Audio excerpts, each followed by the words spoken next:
Today I'm replacing my existing floodlight with this 2-in-1 floodlight and camera from Deer Talk. It's really simple to do, so stick around. I'll show you how to install it right now. Now I'm replacing an existing floodlight, but if you need to install a completely new one, I highly recommend hiring a licensed electrician to run the wires for a new junction box. But in our case, we're replacing one and it is incredibly simple. First thing we're going to do is shut the power off at the breaker. Then we're going to confirm that there's no power to the light with a non-contact voltage tester. As we can see, it is turned off. Next, we're going to pull out this little white piece here. That is just a protective cover for the screw. I had to use tweezers, but maybe you can get it out with a screwdriver. Remove this screw and take off the body of the original light that we're going to be replacing. And then it's simply unscrewing the hot and the neutral that are connected from the light to the outlet box. So that's simply twisting off these wire caps or wire nuts counterclockwise if you've never done this before, as well as the ground. If you have a ground that's connected, that's typically green or a copper wire, but my junction box doesn't have one, and we'll talk about that here in a minute.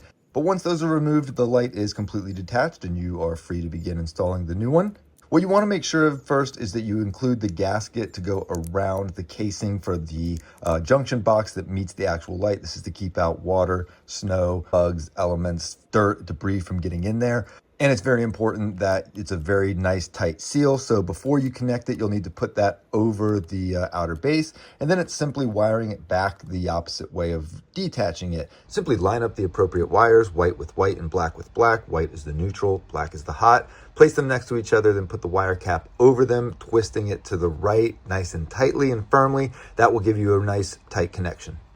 Now, the new screws were not the same size as the old screws, so we did have to replace the bracket that's connected to the junction box as well. That's simply untwisting 2 screws, removing the bracket, and then putting the new one on. This box does not have a ground, as I mentioned earlier, which is fine. It is a plastic box. It's non-conductive. It is actually made for light fixtures that do not have a ground. So if it were a metal box, we would have a problem, and you would want to a licensed electrician run a ground wire for you.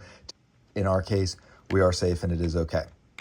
And then again, it's continuing to just reverse engineer what got you here. Place the light back over the box and then place the screw back in, securing it nice and tight. I dropped my little white piece that goes in there, so I have to find it still. But once you've done that, ensure that you've got a nice tight seal with that gasket and you are good to turn the power back on. And that's it. These floodlights are pretty universal, so whether you just have a standard floodlight or a motion censored floodlight, one on a switch or one with a camera, this should be just about the same installation process regardless. Join me for the review video of this floodlight and camera from Deer Talk as I go over not only just the installation, but the user interface and some of the features of it. In any event, I hope this was helpful. Reach out anytime with questions or concerns, and as always, have a great day.